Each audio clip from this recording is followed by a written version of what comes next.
નમસ્કાર, India news ગુજરાતમાં હું આપની સાથે નિલેશ રાઠોડ। સમાચારની શરૂઆત કરતી વખતે સુરતથી એક મોટા સમાચાર સામે આવી રહ્યા છે, જ્યાં સુરતમાં આમ આદમી પાર્ટીનો કાર્યકર્તા શ્રવણ જોશી ₹1 લાખની ખંડણી માંગતો ઝડપાયો છે।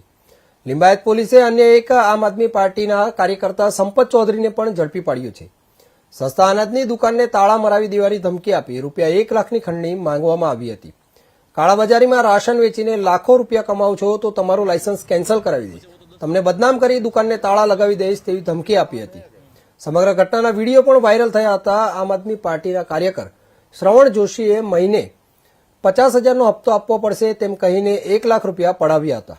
ગ્રાહકને ઝઘડો કરવા મોકલી અને સરકારી કચેરીમાં ખોટી રજૂઆત કરીને વેપારીને હેરાન પરેશાન પણ કરતો હતો।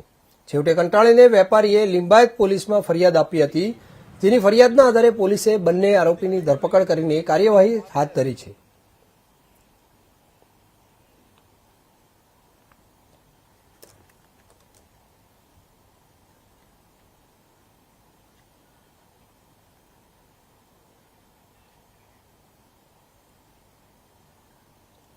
આ મામલે વધુ માહિતી માટે આપણી સાથે આપણા સંવાદદાતા શૈલેષ ત્રિવેદી આપણી સાથે જોડાઈ ગયા છે। જે શૈલેષ, સુરતમાં આમ આદમી પાર્ટીનો કાર્યકર્તા ₹1 લાખની ખંડણી માંગતો હોવાની માહિતી છે, શું છે સાચી હકીકત?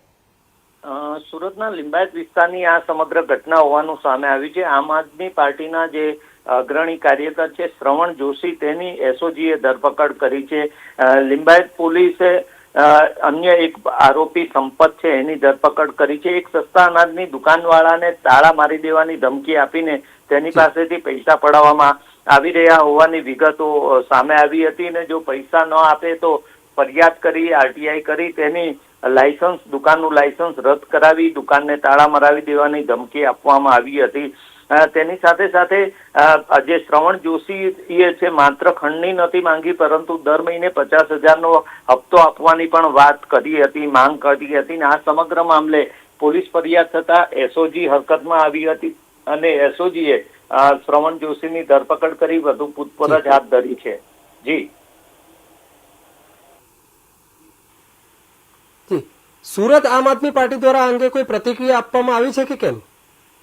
હજુ સુધી આ સમગ્ર મામલે આમ આદમી પાર્ટીની કોઈ પ્રતિક્રિયા આવી નથી, પરંતુ જે સુરત શહેર પોલીસ છે, એસઓજીએ એમની ધરપકડ કરી છે અને એસઓજીએ હાલમાં તો જે શ્રવણ જોશી એકલો સંડોવાયેલો છે કે એ પૈસા બીજા કોઈને આપતો હતો કે કેમ, એ દિશામાં હાલ તમારું વધુ તપાસ કરવામાં આવી રહી છે। જી